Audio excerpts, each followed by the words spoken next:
Welcome to the Page Turnerz podcast, where book lovers unite to celebrate the enchanting world of fiction. With your host, Paul A. Brooks. In each episode, we'll dive into the captivating realms of storytelling, exploring the pages that transport us to magical places and introduce us to unforgettable characters. In each episode, we'll embark on a creative expedition through the minds of seasoned and emerging writers to unravel the mysteries and unveil the passion that fuels their stories. Join us on this odyssey through the pages and pixels of imagination, where words become worlds and stories illuminate our lives. So, pour yourself a coffee and immerse yourself in discussions about writing, gripping plots, heroes and villains, and the sheer joy of escaping into a well-crafted story. On today's show, I'm talking to Erinn Keala, author of I Promise to Be Better, a traveller, nutrition and fitness coach, marketer, travel blogger, as well as being an author. We talk about how she found the time to write her book. Now, I Promise to Be Better is based on true events. It's a story that takes a very dark turn and not for the faint-hearted. But reviewers have called her book a visceral, powerful, deeply meaningful, touching portrait of toxic love. This is author of I Promise to Be Better, Erinn Keala. Hi, Erinn, and thank you so much for coming. Welcome to the show today. Now, you are in sunny Hawaii. That's right, isn't it? Yes, I am. I am in sunny Hawaii. It's great to meet you. It's great to be here. Thanks for having me. Oh, you're very welcome. I said before we sort of came on camera, I've been sort of looking forward to meeting you anyway, because I've read the start of your book. It's powerful stuff. And we'll talk about that kind of as we go through. But what I want to do before we start actually is kind of talk about all the other things that you do as well, because there's a long list of stuff that you do on your website, which there'll be a link to in the description for this. So it says on your website, you're a dog mum. Well, okay. A traveller, nutrition and fitness coach, and you write a travel blog, and you're an author as well. I mean, wow. I'm doing too many things. you think you spread yourself too thin. So, and it says on your travel blog, actually, which again, I'll put the link to because it's really good, that you have kind of travelled, it seems like virtually all the way across Europe and into Asia as well. And you said a moment ago before we came on again that you kind of stayed in Germany for a while. Have you got any plans to kind of go back there and travel other places in Europe, if you have? Oh, I certainly hope so, yes. So I had the unique privilege to spend almost the entirety of my 20s living in Germany. I'm originally from the United States, and I lived in Germany from age 20 to 29 and traveled to more than 30 countries while I was there. So it was just an incredible, incredible experience. And I am obviously back in the United States now in Hawaii, but am I open to moving back to Germany or another foreign country one day? Absolutely. I want to see so much of the world, and I'm definitely not done, but I am happy where I'm at right now. Where does that passion for travel come from then? Is that just sort of I just feel like traveling awakens a part of you that other things don't. I feel like every time I travel somewhere new, I love learning new things. I love experiencing new cultures, trying new foods, meeting new people. It just really broadens my horizons. And I feel like, that time spent in Europe, traveling throughout Europe for almost a decade, it just has given me a different view of life and everything. So I feel like when you kind of get stuck in one place for too long, you don't get to experience different viewpoints and different cultures. And so it really does expand your mindset a lot. And a lot of my book talks about that too a little bit. I know we'll get into that, but I do talk about some travels in my book. So that was kind of a fun thing to add in there as well. Yeah, absolutely. I can imagine actually traveling around. It's almost kind of like you're doing your research naturally. I mean, for me, my world is here. It's just in this little box, so to speak, and Google as well, which is on this screen, which you can't see. So, I'm kind of fairly limited, sort of in a cabin, if you like. And we've talked about with other people, sometimes you get cabin fever as a writer because it's just you and your mind and what's going on in your head.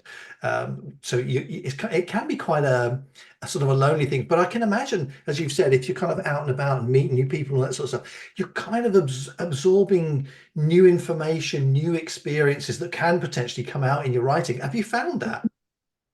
I would say, yeah. I mean, I feel like I grow a little bit as a person with each new place that I go to. And so um, it just gives me a broader mindset when it comes to writing too. I kind of dove into part of my book explaining the settings where I am and just, the beauty that you experience when you're traveling through places like Germany and through Italy, and how eye-opening it is to see some of this history that maybe you've only read about in textbooks and then you Yeah. experience in person, and it's incredible. So yeah, I do feel like it just kind of gives me more of a sense of appreciation for my surroundings. And hopefully that comes through in my writing. I did intend for it to. Yeah, it certainly does on your blog, which is on this screen. So yeah, Yeah. it certainly does on there, which is great. And I love to sort of learn about new cities and new towns and Uh-huh. new cultures as well, actually, because it's it's really interesting. Take the difference between the British culture and the American culture. Yes, we speak the same language, but culturally there are some very distinct differences. Yeah. When you're trying, as a writer, when you're trying to write to and for an American audience, it's quite hard work sometimes because you guys do Yes. some weird things. um, and then vice versa, I'm sure you could say the same. Mhm. Yeah, so no, it's great, and I think that's really good. I like to be able to. I do a lot of research for my stuff, for my books anyway, and I've been looking at your Instagram and your stuff on your blog, and there are some great pictures of towns and cities that you've been to. So I actually love them. The photos are great. Who takes your photos? Honestly, it's usually my husband just using an iPhone. Oh wow! Okay, so there you Yeah, go. Yeah, I mean yeah. that's all you need, really, isn't it? That's fantastic. But he's pretty good at it anyway, so that's good. Yeah. Yeah, Yeah, thank you. I mean, some occasionally he'll bring out a real camera, but yeah, honestly, a lot of those photos are just good photos shot on an iPhone.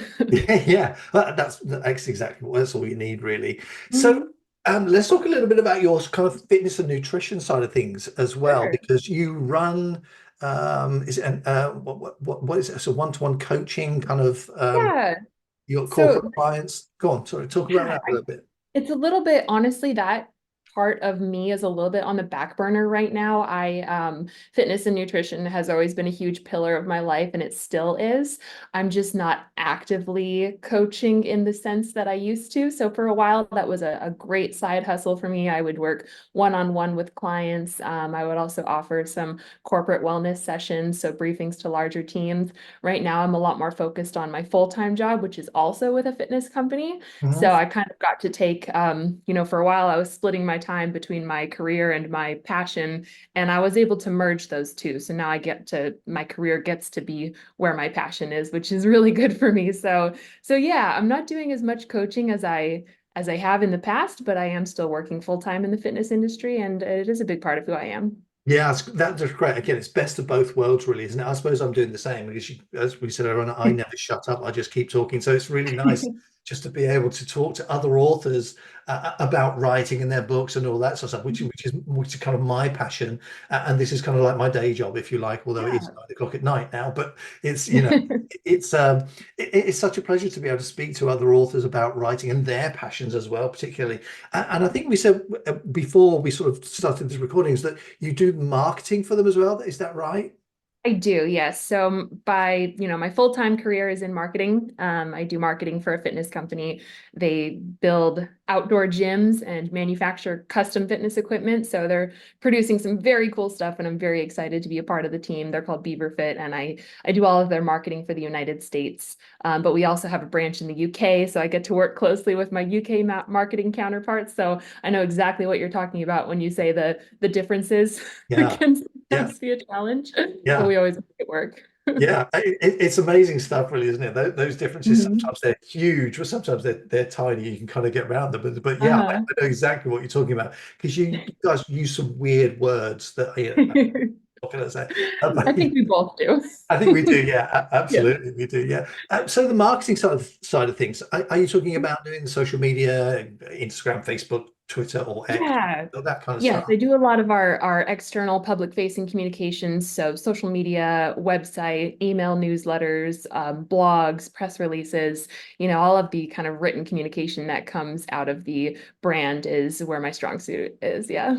Yeah, so I suppose most of those things that you just mentioned we use as for marketing our books essentially, Exactly. because Yes. really it is, as you said, it's about communication, isn't it? It's the written word. People want to read and learn about who we are as the authors, and those are some often the best ways to do it, which is why probably your Instagram is as good as it is. And I'm going to leave a link to your Instagram in the description as well, because people need to go and check that out, which is fine. So I suppose the question then is really, after now you're doing all of that, how did you find time to write I Promise to Be Better, which is your debut novel? Uh-huh. Yes. Good question. It was a lot of weekends and evenings, and it honestly, if I'm being honest, it took me about 4 years to finish my book Okay. because I just really didn't have a lot of time to devote to it. There was a period where, so my husband, he is in the Air Force and he was gone for 6 months 1 year, and that gave me a lot of time to write because I was alone at the house. So I had a lot more focus. So I got a lot of writing done during that 6 month period. And then I would kind of just put aside some time on Sundays to write. There have been times where, for example, my work, we have like a 2 week holiday stand down where nobody works for 2 weeks around the holidays. So that was my cue to write for 8 hours a day instead, since I wasn't working. So, Yeah. I just have found pockets of time here and there to make it work. But it's definitely not an easy task to write and publish a book. So that's why it kind of took me several years. Yeah, you're that's right. I mean, I've spoken to people who've taken 10 years plus Mhm. to get their books done. And for me, I suppose probably about 18 months is Mhm. kind of the sort of average amount of time that it takes for me to get a book out. But again, it depends on the length of the book and all of that Yeah. sort of stuff, really. I tend Mhm. to write these great big chunky books that are 500 or 600 pages long.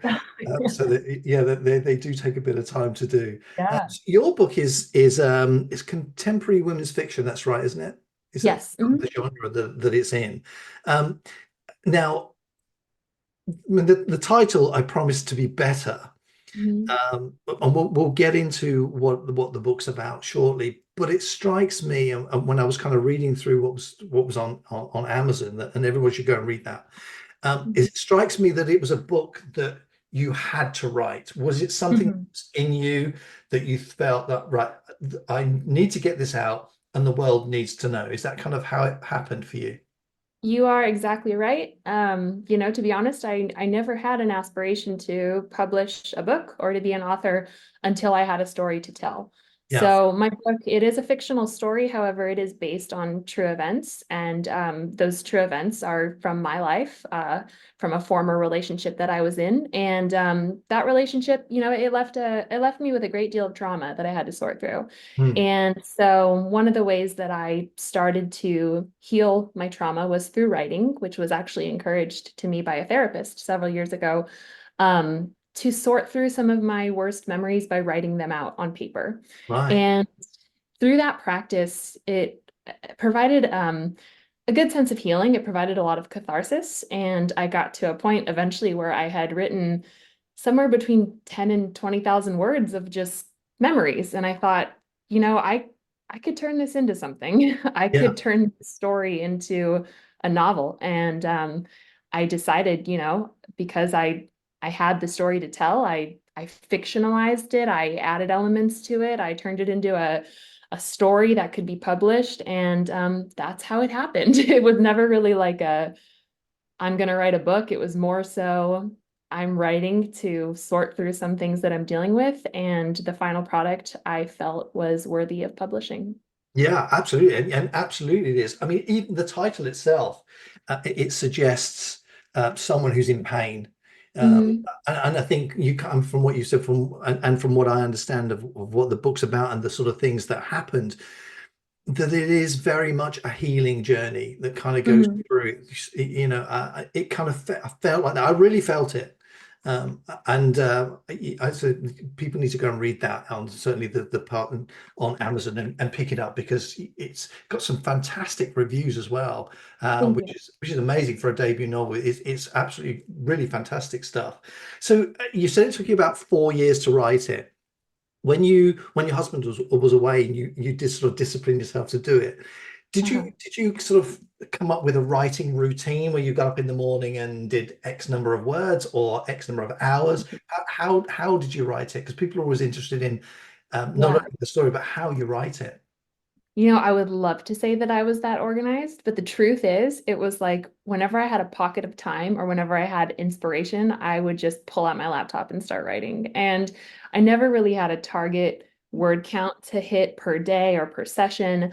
Something that I did find incredibly helpful, and I know that there's a lot of opinions about like where you should write your manuscript. I, as a first-time author who doesn't really know what I'm doing at the time, I used Google Docs. And so I had that on my phone with me. So when I So was do sitting down, I. Google Docs. I love Google Docs. And you're the second person that has said that to me and admitted it freely and openly. Google Docs. We love Google Docs. it Sorry. couldn't have been more convenient because I had my manuscript with me on my phone at all times. So Yeah. when I was sitting waiting at the doctor's office, I was pulling out my phone and writing. When I was, sitting on an airplane, I had the offline version downloaded on my phone and I was adding to it during my flight. So it was like wherever I found those pockets, I was able to just instantly whip out my phone and start typing things. And of course, I had to then go back on my laptop later and fix all the formatting and correct anything that was spelled wrong or just, incorrect from like my rushed thoughts. But having that immediate access to my manuscript was very important for me during my writing process because I was so scattered with it. Yeah, yeah, absolutely fine. For me, I mean, I write mostly on the sort of big screen that's in front of us here now, as where my manuscript is. But I also have a laptop, and in the summer, in the British summer, which doesn't last very long, I found a place last year. It's called Castle Ashby House. It's a big stately home built in the 1500s or something like that.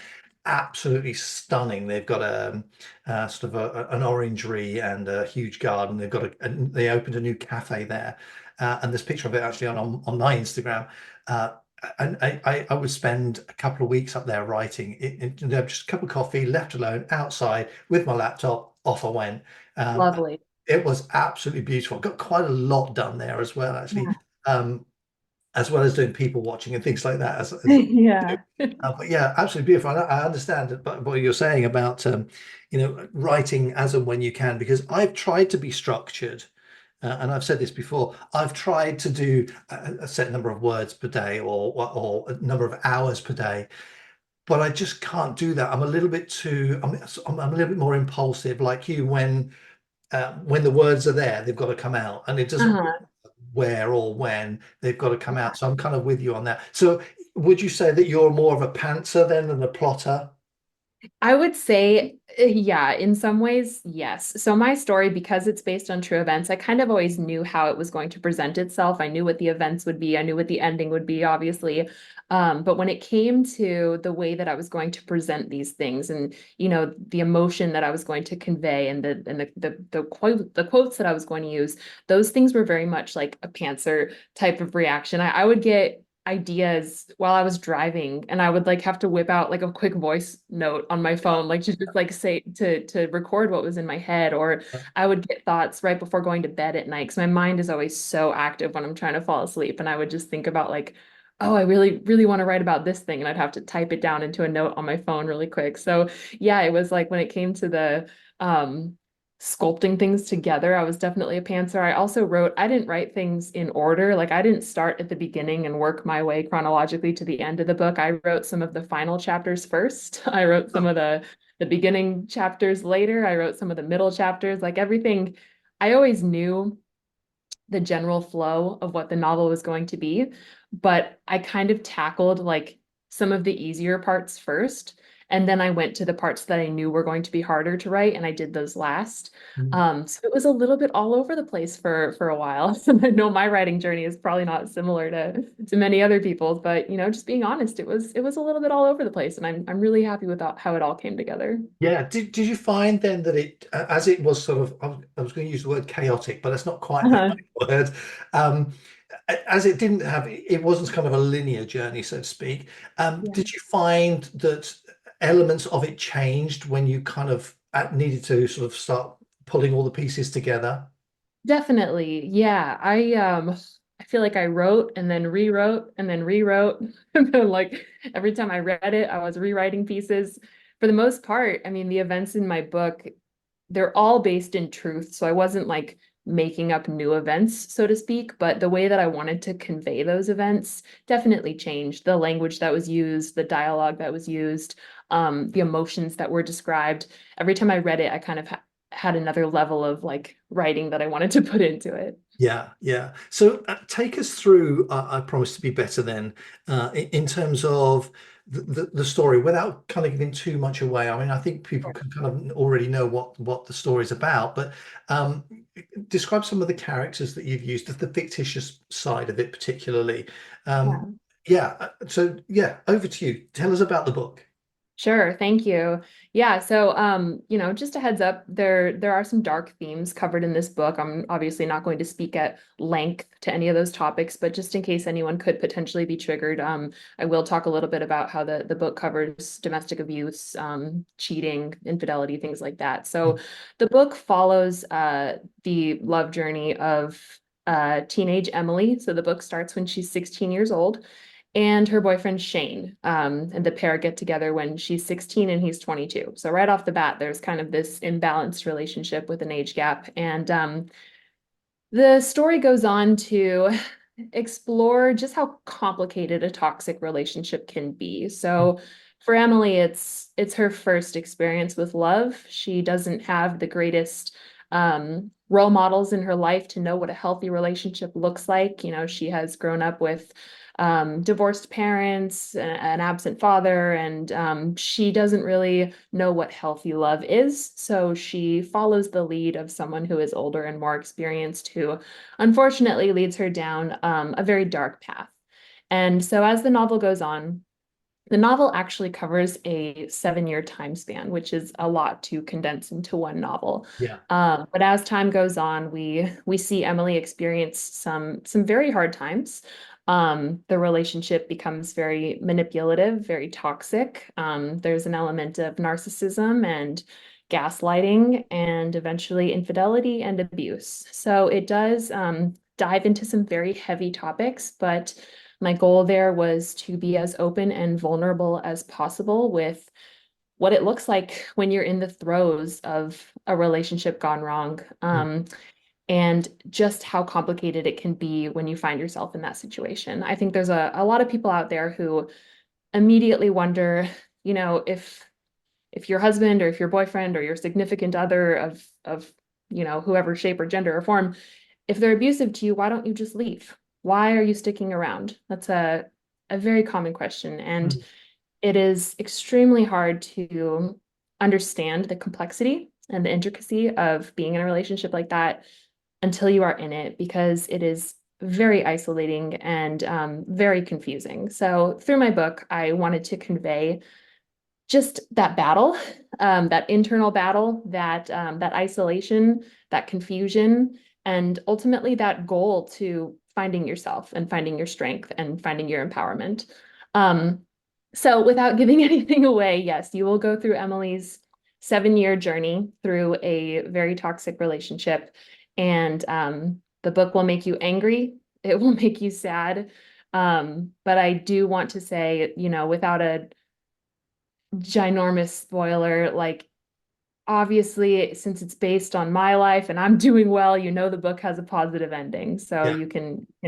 you can feel comfortable knowing that much. But Yeah. yes, it will take you through some dark moments for sure. Yeah, I would imagine actually that the thinking about Emily herself, it's almost as if, and through the title, I promise to be better. It's almost as if she is taking the blame for everything on herself. That's kind of when I first read it. I mean, things start going wrong from her from page one. So, it feels like she's blaming herself, and I can understand what you've said about it being complicated and not as straightforward as it would first seem. Yeah. Yeah, would you agree with that? That she's kind of taken the blame for what's gone wrong, and the things that are happening to her. She's taken the blame for that herself. You're exactly right. Yeah, there is so much manipulation that happens in the relationship that Emily does take on a huge portion of the blame for why the relationship isn't working.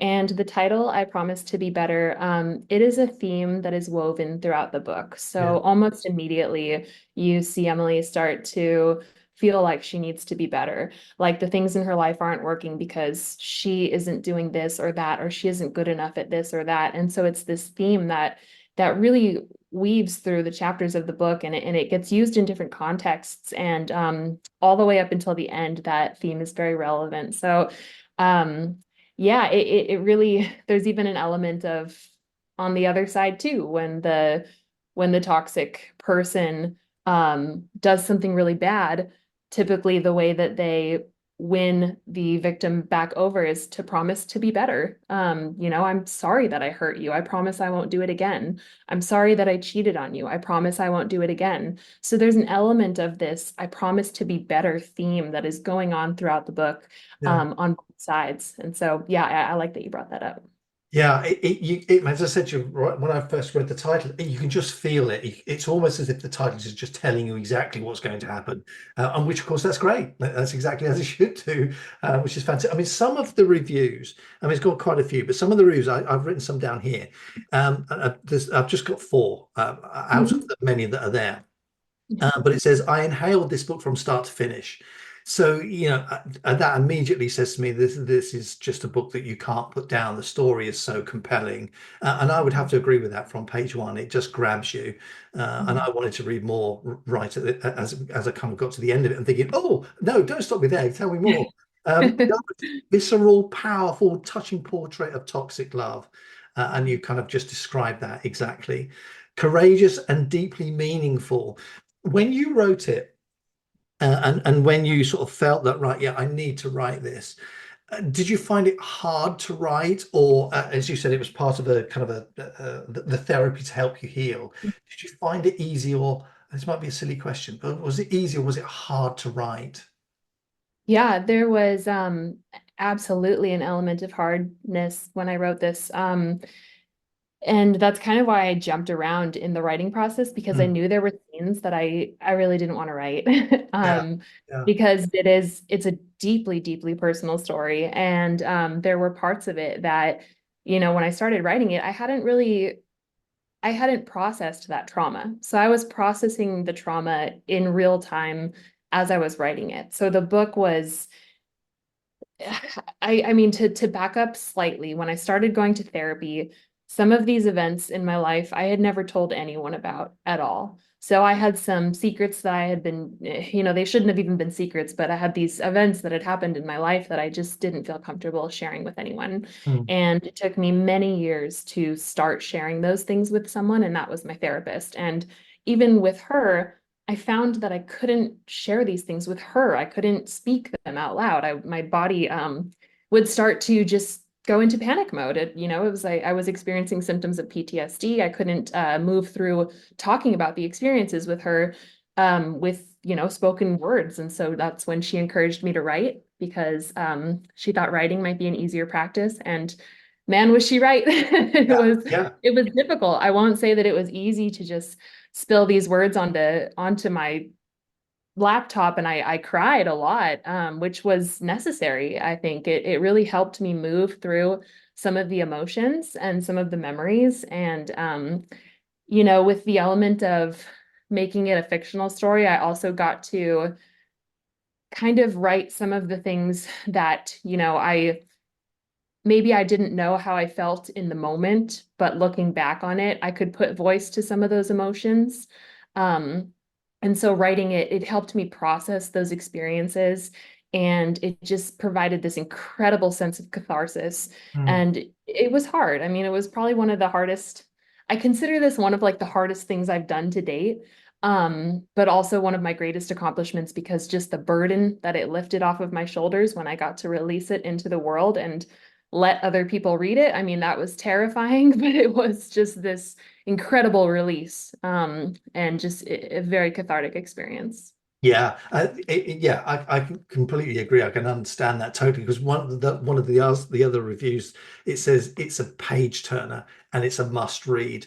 And I think because you've been so brave, so open, almost worn your heart on your sleeve when you're talking about it, and writing does give you that outlet.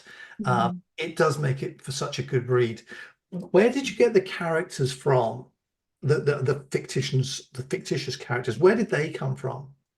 So I mean the characters are, besides changing names, the characters are pretty much representative of the true people in the story. So obviously, Emily is myself, and I'll never name anyone else in the book, but those characters are all based on the true people in my life, the true relationship, the true best friends, the true, false friends, the experiences. I pulled heavily on, those personalities that I had actually encountered in my life, and I just changed up all the names, Yeah, basically. yeah, yeah. I think that's really good. I was talking to Dolores Batten. She wrote a memoir that has a sort of I suppose a similar journey to yours, similar kind of storylines. Um, Storyline's not the right word, but similar sort of experiences. And she said, it's allowing that opportunity to spill it out onto the page Yeah. has given her the opportunity to move forwards and move on, and that's such a wonderful thing to happen. And seriously, I mean, I'm not just saying this; everybody should just go and grab your book and read it because Yeah. it's so fantastic, and I applaud your bravery to be Thank able to you. do it. I'm not sure that I would be able to, but I think it's a wonderful read. So are you writing anything now? Have you got plans to do fiction, complete fiction, and sort of take their stories Yeah. further forwards using the same characters or different, more writing? Any sort of ideas? I know it's such an interesting question because, when I published this book, I thought this will be the only book I ever publish because I only have one story to tell. Um, but since I've published it, I've had multiple people tell me, I want to read the next book you put out. Yeah, Are you going to write more novels? Because I would love to read them. I've had people tell me that. And to me, it's really crazy for me to hear those things because I never, even up until publishing this book, I never considered myself an author. I just considered myself someone with a story to tell. And so for people to tell me that they want to continue reading my works yeah, is crazy. So at the moment, no, I don't have any plans for any further novels, but I don't want to say like never, never say never. I don't know what could come in the future. Time is the biggest constraint. I love my full-time job. I also volunteer. I also try to have a social life. I try to travel. So writing is just one of those things where it's like, I don't know that I have the time, but you never know. Maybe at some point I will. And I really appreciate that there are people out there who would read something else by me. That means a lot to me. yeah. Yeah, they really are. I mean, I think your audience are going to force you into it. I think you're going to have to.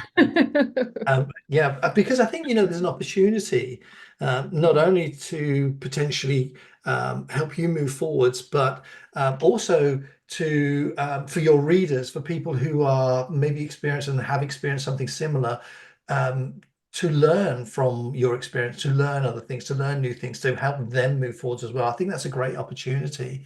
Um, Yeah. but I can imagine, and I can see how that might be quite difficult to do.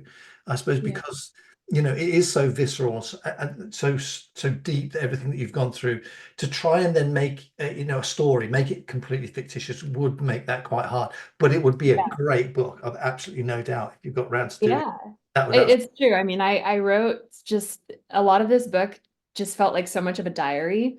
Um, there wasn't the element of creativity would be a struggle to like come up with a whole new story that isn't based, coming from directly from my heart. So it's an interesting thought. It's funny because some people have said, the people who know me personally know that now in my life, I am in a very, very healthy marriage. A very loving and healthy marriage. And so a lot of people have said, I want you to write the story of like your happy ending and your new love. And I'm like, Yeah, that is so funny because like to me, I'm like, why would you want to read about that? But but I hear people it, like do. I hear it from people. Yeah, absolutely. No, I couldn't agree more. I think that'd be a great thing. The next chapter, the success, the happy ending. Everyone wants that. I think that's great. Sure. Yeah, there Yeah. you go.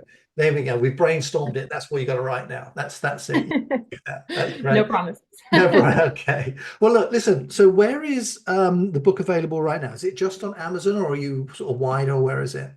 Yeah, so Amazon is the best and easiest place to get it. I've got the ebook on there and the paperback, and it's also available on Kindle Unlimited.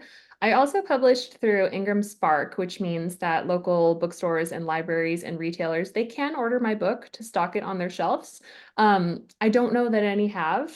My book has been out for about a month, and so far I am not aware of any stores selling it, but I'm actively working on that. I'm trying to reach out to some bookstores, some libraries, and just kind of expand the reach of this book as much as possible. But Yeah.